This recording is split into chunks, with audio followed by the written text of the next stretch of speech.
bersama Bapak Saudara pada ayatnya yang ke-4 sampai ayat yang ke-8. Ayat 4 sampai ayat yang ke-8, Bapak Saudara. Sama-sama kita baca ayat-ayat 1, 2, 3. Lalu orang Lewi, suami perempuan yang terbunuh itu menjawab, "Aku sampai dengan budiku di Gibea, kepunyaan suku Benyamin, untuk bermalam di sana. Lalu warga-warga kota Gibea itu mendatangi aku dan mengepung rumah itu pada malam hari untuk menyerang aku. Mereka bermaksud membunuh aku, tetapi gundiku diperkosa mereka sehingga mati. Maka kuambillah mayat gundiku, kupotong-potong dia dan kukirimkan ke seluruh daerah milik pusaka orang Israel. Sebab orang-orang itu telah berbuat mesum dan berbuat noda di antara orang Israel. Sekarang kamu sekalian orang Israel telah ada di sini. Berikanlah di sini pertimbanganmu dan nasihatmu." Kemudian bangunlah seluruh bangsa itu dengan serentak sambil berkata, "Seorang pun daripada kita tak akan pergi ke kemahnya, seorang pun daripada kita tak akan pulang ke rumahnya." Itu Tuhan, saudara. Saudara, kalau sudah melihat dalam kitab Hakim-Hakim pasal 20, ini menjadi sebuah malapetaka besar, ya saudara. Peperangan yang seharusnya tidak perlu terjadi, ya. Pertempuran, ya, korban-korban yang berjatuhan yang begitu banyak, yang sebetulnya tidak perlu terjadi. Kenapa? Karena terjadilah peperangan antara orang Israel melawan suku Benyamin, ya. Suku Benyamin adalah saudara mereka sendiri, Bapak Ibu Saudara. Yang saya katakan sebetulnya cerita pasal 20 ini nggak perlu terjadi, saudara. Ya. Nggak enak untuk kita dengar, nggak enak untuk kita baca sebetulnya. Ya, tetapi muncul cerita seperti ini, terjadi bunuh-bunuhan di antara bangsa Israel sendiri. Ya, terjadinya munculnya kebencian di antara bangsa Israel sendiri. Yang saya mau katakan, ini terjadinya kalau saudara melihat dan menyadarinya, kalau saudara melihat pasal yang kemarin, ini terjadinya dari satu hal yang sebetulnya nggak perlu. Ini terjadinya dari satu hal, sebuah keteledoran kecil. Sebuah keteledoran, saya katakan dengan istilah keteledoran. Keteledoran kecil yang berakibatnya fatal sekali. Ini yang seringkali kita lakukan, Bapak Ibu Saudara.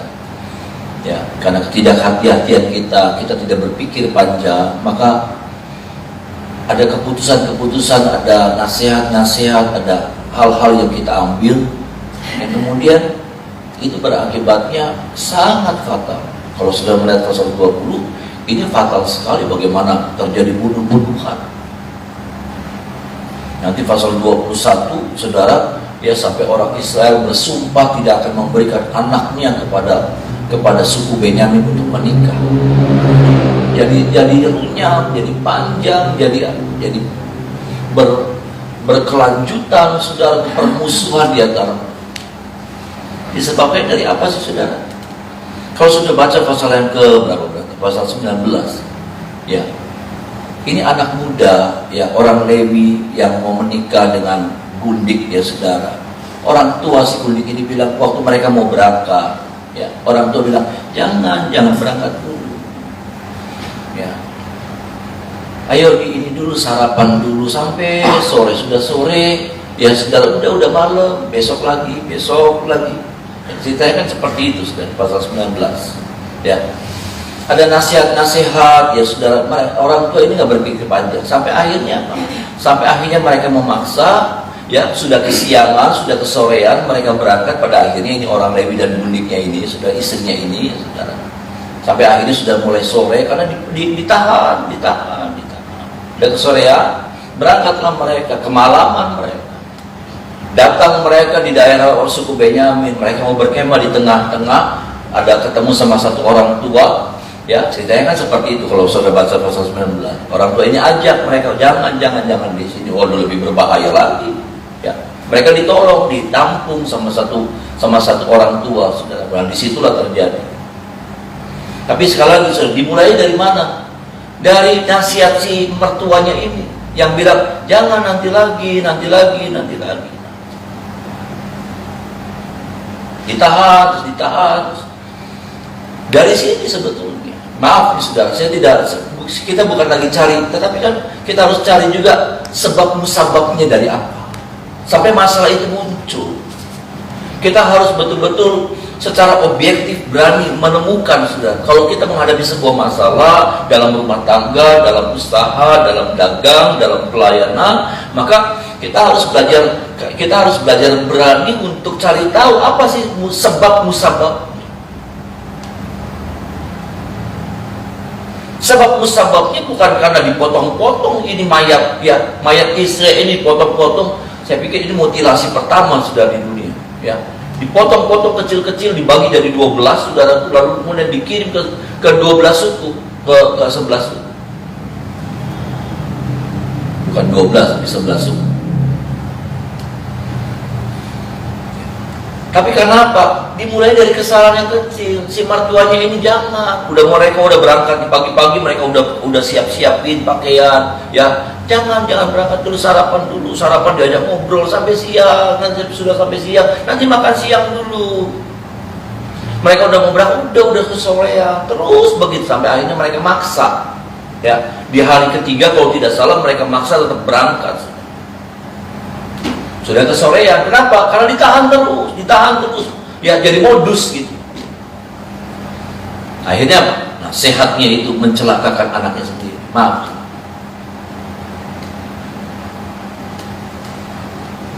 Hati-hati dengan apa yang kita sampaikan. Hati-hati dengan apa yang kita utarakan. Hati-hati dengan sikap-sikap. Hati-hati. Jangan sembrono. Apalagi kalau kita pelayan Tuhan. Jangan sembrono. Mesti berpikir panjang. Mesti berpikiran jauh, jangan cuma sekarang. Lebih bijak kita. Apalagi, saudara, maaf, ini orang tua loh. Yang memberikan saran ini orang tua. Harusnya berpikir panjang. Ini kalau anak saya berangkat siang, sudah siang, nanti ketemu sore, nanti ketemu malam, bahaya ini. Karena mereka tahu sebetulnya ini keadaan yang rawan, keadaan nggak aman. Melakukan sebuah perjalanan sudah menjelang sore itu tidak aman. Orang tua ini tahu, tapi saya nggak ngerti kenapa.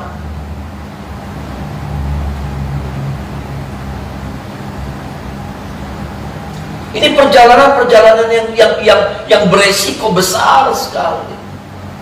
Karena itu memang zaman jahat. Zaman yang penuh orang seenaknya berbuat. Bayangkan saudara, ini rumah diserbu sama satu kota. Bukan orang tuanya ini tidak tahu. Tapi nggak berpikir panjang. Kadang-kadang kita juga memberikan saran, memberikan keputusan, memberikan ide yang tidak berpikir panjang, ide-ide yang cuma memecah belah, ide-ide yang kemudian akhirnya membuat berantakan semuanya. Sekali lagi, saya bukan sedang mencari masalah, cari kambing hitam, tapi dalam kita menjumpai sebuah masalah, maka kita harus ketemu dulu, kita harus berani, ya, apakah itu kesalahan saya, apakah itu kesalahan siapa, apakah itu kesalahan saya. Kita harus berani melihat siapa, dari mana ini akar masalah, supaya kita bisa menyelesaikan.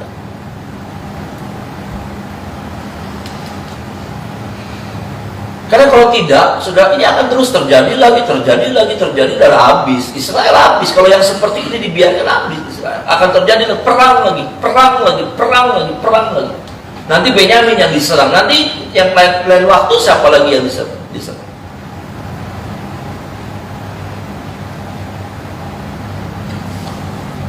Ini yang saya katakan. Masalah ini sebetulnya masalah yang disebabkan hanya karena masalah-masalah sepele. Orang tua yang keberatan melihat anaknya dibawa pergi, ya saudara. Tapi apa? Coba kita lihat akibatnya apa? Mati nih anak, diperkosa. Mati yang gak enak lagi. Udah diperkosa, rame-rame. Maaf nih saudara. Sama suaminya sakit, suaminya kecewa, dan dia pengen minta pembelaan, dipotong jadi 12 ini mayat istrinya. Aduh.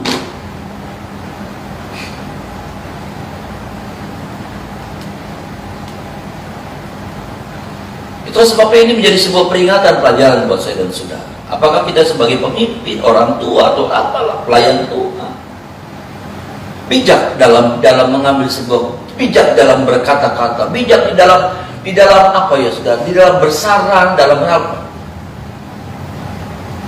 Adakah ini? Karena gini, saran kita tuh cuma dua pilihan, mendatangkan kebaikan atau mendatangkan keburukan. Kayaknya baik, semuanya kelihatannya baik. Kalau tidak dipikir panjang, semuanya jadi baik. Kalau tidak berpikir panjang,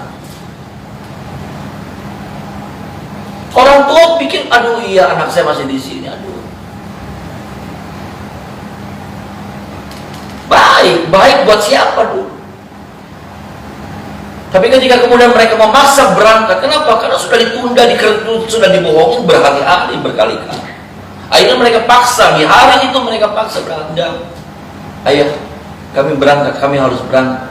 Sudah kesiangan. Mereka datang, di tengah jalan mereka sudah kemalaman. Kalau mereka berangkat pagi, diizinkan pagi hari, orang tua ini mengizinkan mantu dan anak ini berangkat pagi-pagi, nggak akan terjadi cerita seperti pasal 20. Sadarkah kita? Ada saran-saran, ada nasihat-nasihat, ada keputusan-keputusan kita sebagai orang tua. Yang kadang-kadang kita paksakan itu, akhirnya apa? Nggak jadi baik.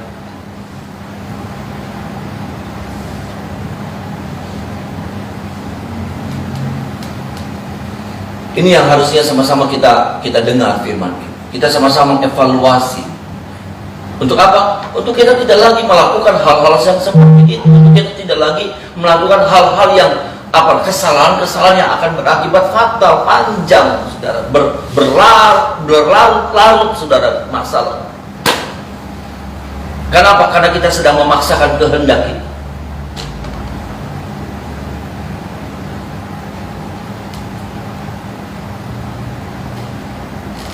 Ini Bapak Ibu Saudara. Minta kemurahan Tuhan supaya Tuhan menolong saya dan saudara. Ada amin saudara. Sebagai orang tuakah kita, sebagai pelayan Tuhankah, kita minta pimpinan Tuhan. Jangan sampai kita jadi orang-orang yang sembrono, orang-orang yang bodoh. Saya jadi orang-orang yang sembrono, jadi orang yang bodoh. Pemimpin, tapi pemimpin yang bodoh. Ini kan maaf nih saudara, ini kan orang tua yang bodoh. Ya saudara, maaf nih saudara. Ini orang tua yang bodoh, yang kemudian mengambil sebuah keputusan yang akhirnya mencelakakan, saran yang akhirnya mencelakakan. Kita minta kemurahan Tuhan supaya dalam setiap kita mengambil keputusan, kita minta hikmat Tuhan. Ada amin saudara. Kita minta pertolongan Tuhan. Bukan tentang apa yang jadi maunya kita. Kadang-kadang saya juga harus sadar, harus ngaku bahwa ada banyak keputusan-keputusan saya yang saya paksakan, keinginan saya yang saya paksakan, yang akhirnya nggak jadi baiknya. Bukan berarti kita tidak boleh bersikap seperti itu, saudara. Tapi mari kita, sebelum kita mengambil sebuah keputusan, kita sudah bertanya dulu sama Tuhan, kita sudah minta pimpinan Tuhan dulu. Karena saya percaya kalau kita dipimpin sama Tuhan, rencana Tuhan itu pasti mendatangkan kebaikan buat saya dan saudara. Ada amin saudara. Nggak akan begini, kalaupun kita menghadapi masalah, tapi nggak jadi begini nih saudara. Saya tidak bilang bahwa ketika kita minta pimpinan Tuhan, ketika kita minta tuntunan Tuhan, maka jalan kita tandanya itu jalan tol. Enggak juga, enggak. Maaf saudara, beda. Tapi saya harus bilang beda. Masalah yang Tuhan izinkan ketika kita minta pimpinan Tuhan sama yang seperti ini nih beda sekali. Kalau ini mah ancur-ancuran, bagaimana tidak ancur-ancuran? Istri mati, saudara, diperkosa rame-rame, dimutilasi, dan kemudian apa terjadi bunuh-bunuhan antara Israel dengan Israel, saudara. Ini mah kalau sudah bilang ini rencana Tuhan, waduh, keterlaluan. Enggak.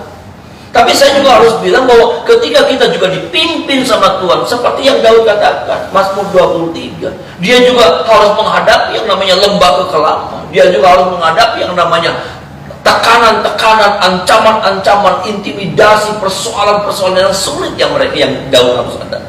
Tapi beda kasusnya, beda. Bukan seperti ini. Ini mah hancur berantakan, saudara. Hancur berantakan menakutkan, menyedihkan yang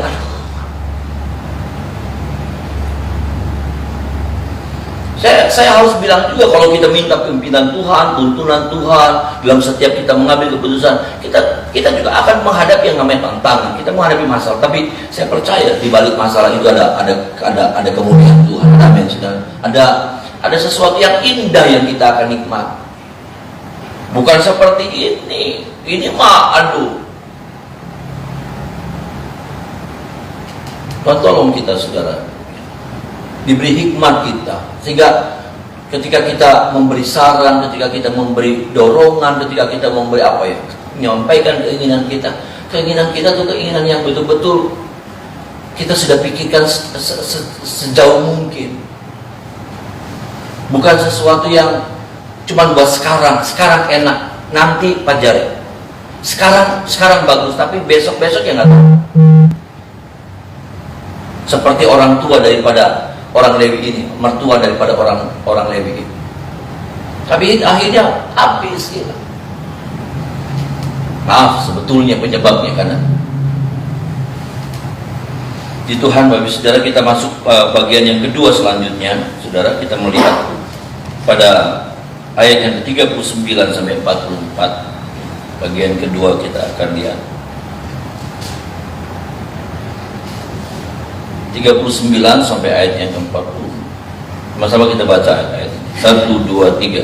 Ketika orang-orang Israel mundur dalam pertempuran itu, maka suku Benyamin mulai menyerang orang Israel, sehingga terbunuh kira-kira 30 orang. Karena pikir mereka, tentulah orang-orang itu terpukul kalah sama sekali oleh kita, seperti dalam pertempuran yang dahulu. Tetapi pada waktu itu mulailah gumpalan asap naik dari kota itu seperti tiang asap. Suku Benyamin menoleh ke belakang, dan tampaklah kota itu seluruhnya terbakar, apinya naik ke langit. Lagi pula orang-orang Israel maju lagi, maka gemetarlah orang-orang Benyamin itu, sebab mereka melihat bahwa malapetaka datang menimpa mereka. Jadi larilah mereka dari depan orang-orang Israel itu ke arah padang gurun, tetapi pertempuran itu tidak dapat dihindari mereka. Lalu orang-orang dari kota-kota menghabisi mereka di tengah-tengahnya. Mereka mengepung suku Benyamin itu, mengejarnya dengan tak henti-hentinya, dan melandanya sampai di depan Gibea di sebelah timur. Dari Bani Benyamin ada tewas 18.000 orang, semuanya orang-orang gagah perkasa. Saudara, kalau saudara melihat pertempuran daripada Israel dengan Benyamin, saudara, maka kita melihat bagaimana suku Israel yang 11 suku ini jumlahnya banyak. Tapi ketika mereka berperang melawan Benyamin, kurang lebih ada 2 kali mereka dikalahkan sama suku Benyamin. Ya, mereka sudah tanya, Tuhan, bolehkah kami berperang? Jauh, ya saudara, kalah malah. Yang kedua, Tuhan, bagaimana kami boleh maju? Maju lagi, kalah. Tapi kali yang ketiga, mereka menang. Kali yang ketiga, mereka menang. Kenapa? Saudara, kenapa saudara? Yang saya lihat, mereka mengambil strategi yang berbeda. Mereka mengambil cara yang berbeda. Nah ini nih saudara, kita belajar. Maksudnya gini loh saudara, kadang kalau kita tuh hidup monoton. Yang saya lihat ya, dari cerita ini, kadang kalau kita tuh monoton. Ada waktu-waktu di mana kita harus berubah strategi. Ada waktu-waktu di mana kita harus berubah, saudara, berubah cara. Karena kalau sampai Israel terus tidak merubah cara perangnya mereka, maka kalah terus. Ketika pun mereka menghadirkan Tuhan. Saya percaya Tuhan kasih hikmah sama mereka. Makanya dalam perang yang ketiga, saudaraku, mereka pura-pura kalah, saudaraku. Mereka maju, lalu kemudian beberapa pasukan lari, saudaraku, mereka biarkan beberapa orang, kurang lebih 30 orang terbunuh, mereka lari. Tapi sebetulnya ini menjadi sebuah strategi baru daripada Israel untuk menghadapi Benyamin. Artinya begini, firman Tuhan lagi mau ingatkan kita, saudaraku, bahwa hidup itu nggak boleh monoton. Makanya apa? Orang dunia saja tahu yang namanya inovasi. Makanya ada mobil Innova, inovasi breakthrough, terobosan. Terobosan ini dimulai dari apa? Kadang-kadang dimulai dari inovasi, dari hal-hal yang baru yang kita buat, yang berani kita buat. Memang nggak gampang, memang beresiko. Tetapi ini saudara, Israel pakai cara yang lama, kalau pakai cara lagi yang lama, kalau maka apa? Harus ada cara yang baru yang mereka terapkan, strategi baru, strategi perang yang baru yang mereka lakukan, baru mereka menang. Kadang kita sulit untuk berubah. Kadang-kala, ya saudaraku, kita sulit berubah. Tapi saya pikir begini saudaraku, perubahan-perubahan yang baik, maka kita harus ikuti. Dulu ya saudara, maaf, saya pernah bilang, dulu saya itu ada di tengah-tengah antara generasi muda dan generasi tua. Saya lahir muncul dari orang tua, hamba Tuhan yang zaman dahulu kala. Papa saya itu, ya, gembala kita dulu itu, saudaraku, itu lulusan apa namanya? Itu Surabaya, ya. Batu Malang. Sebelum Batu Malang, sekolah kita Batu Malang itu ada. Sebelumnya itu ada di Embung Malang, di Surabaya, sekolah Alkitab itu. Dan papa, ya saudara, itu lulusan sana, bukan lulusan Batu Malang.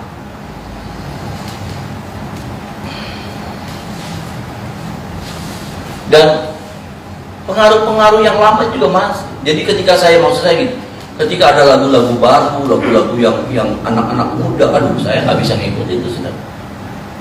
Saya nggak bisa ngikutin, susah saya ngikutin. Rasanya beda banget. Tapi ya ini masalah selera, itu bukan masalah Tuhan suka atau tidak suka. Kadang-kala akhirnya apa? Akhirnya kita pakai yang kita suka. Kita bilang kalau kita suka Tuhan pasti suka, ya enggak juga. Enggak begitu ternyata.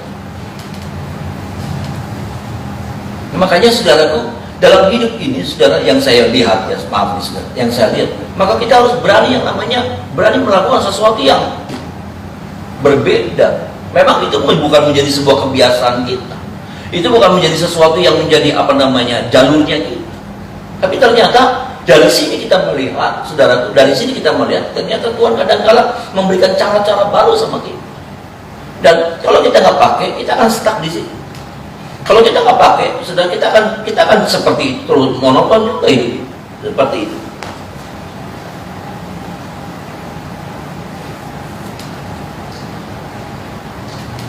Seperti Israel kalau dia nggak mau berubah cara, dia nggak mau berubah strategi, kalah lagi, kalah maning, gagal maning. Tapi kemudian apa yang terjadi? Mereka coba rubah strategi mereka. Mereka cari strategi yang baru, ketemu cara strategi yang baru. Apa yang terjadi? Benyamin kalah.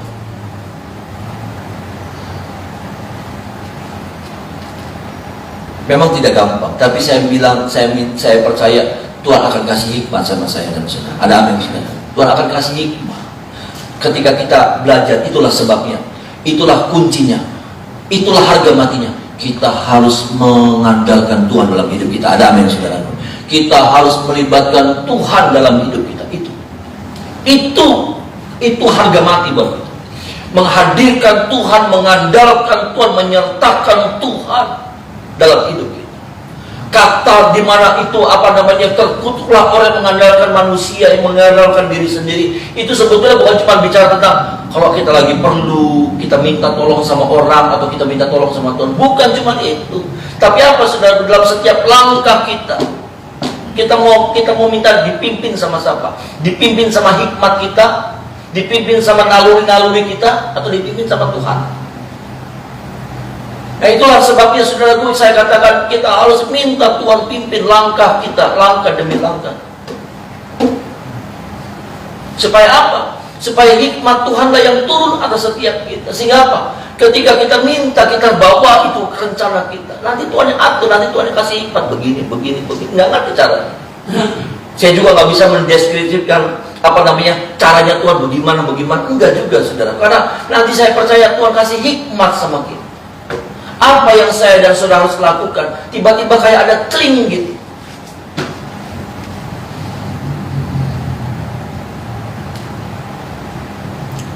Tolong kita, saudara. Ya. Memang tidak mudah, saudara. Tidak mudah, tapi dalam hidup ternyata seperti ini. Orang kalau nggak berani berinovasi, orang nggak berani berubah. Saya seringkali katakan, saudara, kenapa Samsung jadi pemimpin di dunia elektronik? Karena dia berani mengubah apa ya namanya? Mengubah sesuatu yang tadinya orang cuma produk. Mana ada orang melirik sama produk Korea? Orang lihatnya produk Jepang. Iya kan, saudara? Tapi bagaimana kemudian ini produk Korea ini bisa muncul, saudara? Di mana-mana Samsung atau LG. Kita udah jarang tuh yang namanya ngelihat TV Sony, TV Philips, TV apa, saudara.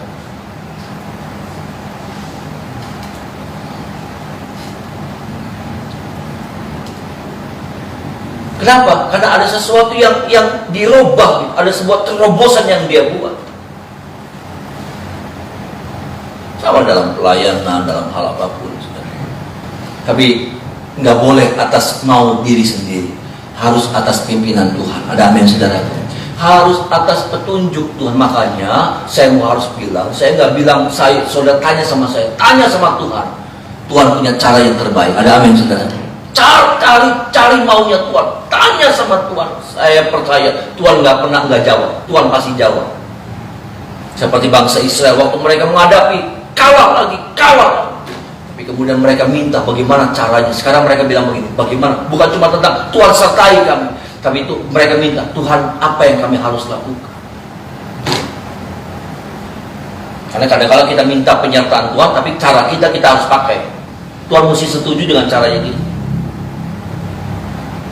Ternyata Tuhan punya cara yang berbeda dan Tuhan berikan ketika mereka merendahkan diri. Tuhan kasih hikmat sama mereka. Ini caranya.